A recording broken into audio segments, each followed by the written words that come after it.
नमस्कार सर्वांना, Rupali delicious kitchen मध्ये आपलं स्वागत आहे।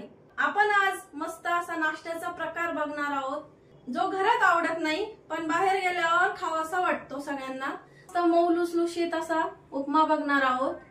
पाण्याचं, रव्याचं आणि कांद्याचं छान प्रमाण झालं की उपमा आपला एकदम असा छान होतो, मऊ आणि घशात असा अडकल्यासारखा होत नाही।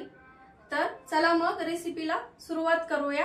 स्किप न करता संपूर्ण रेसिपी बघा, जेणेकरून तुम्हाला समजेल की मी कशी रेसिपी बनवते आणि तुमची रेसिपी चुकणार नाही।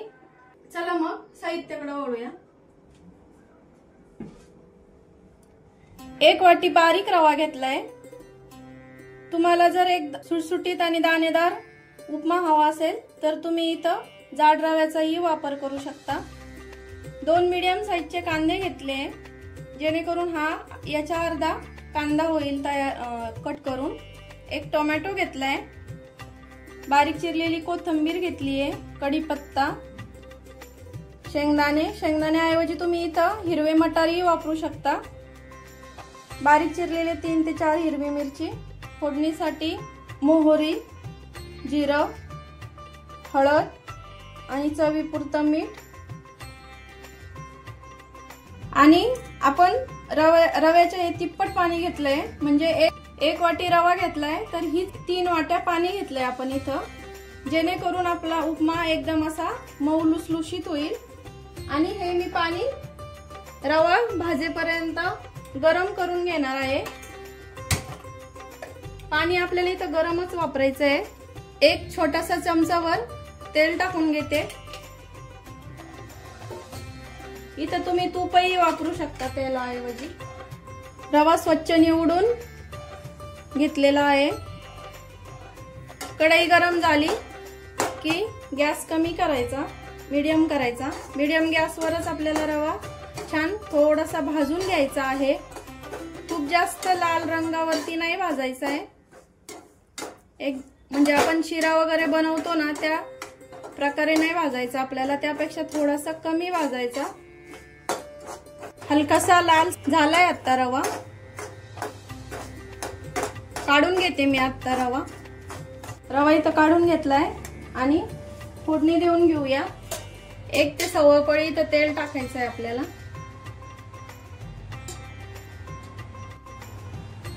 कढईत तेल टाकून घेतलंय। पाव चमचा मोहरी,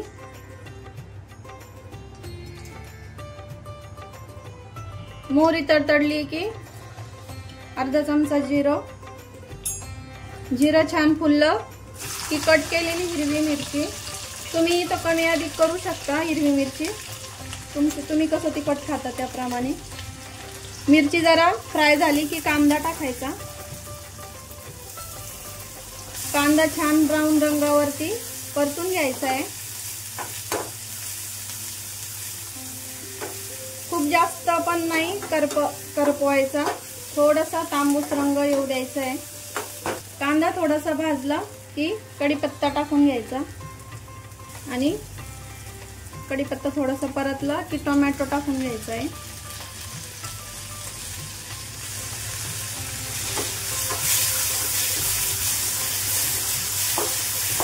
कांदा टोमॅटो लवकर मऊ व्हावा म्हणून चवीपुरतं जे मीठ घेतलंय ते पूर्ण टाकते इथं।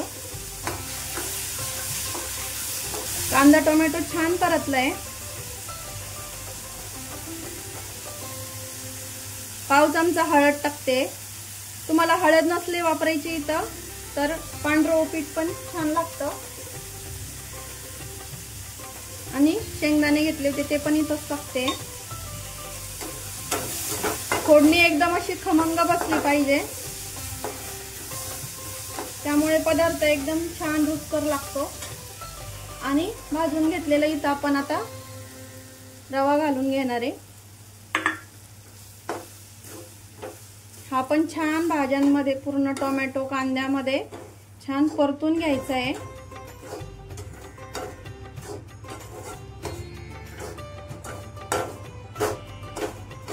ते सगळे पदार्थ छान परतून झाले। आता आपण जे गरम करून घेतलेलं पाणी आहे ते इथं टाकून घेणार आहे मी. एवढं पाणी बरोबर होतं एवढ्या उपण्यासाठी. जाड रवा घेणार असेल तर थोडंसं वाढून घ्या पाणी.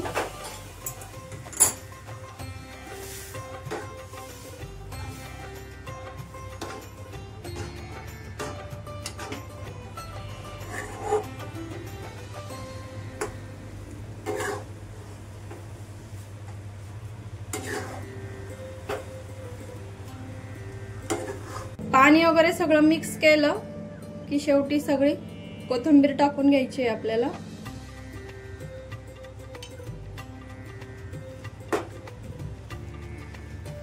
आणि झाकून ठेवायचं आहे. 2 मिनिटासाठी छान वाफ द्यायची आहे आपल्याला. 2 मिनिटं झाली आहे, बघूया.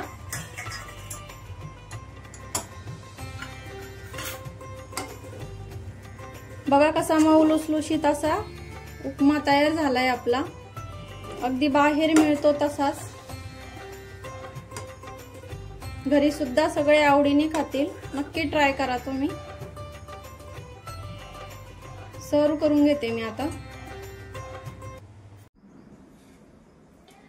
उपम्याची रेसिपी कशी वाटली कमेंट मध्ये नक्की सांगा. आणि माझी रेसिपी आवडली असेल तर लाईक करा, शेअर करा, कमेंट करा आणि सबस्क्राईब करायला विसरू नका. सबस्क्राईबच्या शेजारी जे बेल आयकॉनचं बटन असतं ते प्रेस करा, म्हणजे माझ्या व्हिडिओचे नोटिफिकेशन तुम्हाला लवकर येतील. आणि माझी रेसिपी नक्की ट्राय करा, कारण घरचं जेवण हे खरंच स्वादिष्ट असतं. आणि अशाच छान छान रेसिपी सोबत पुन्हा भेटूया. तोपर्यंत बाय बाय.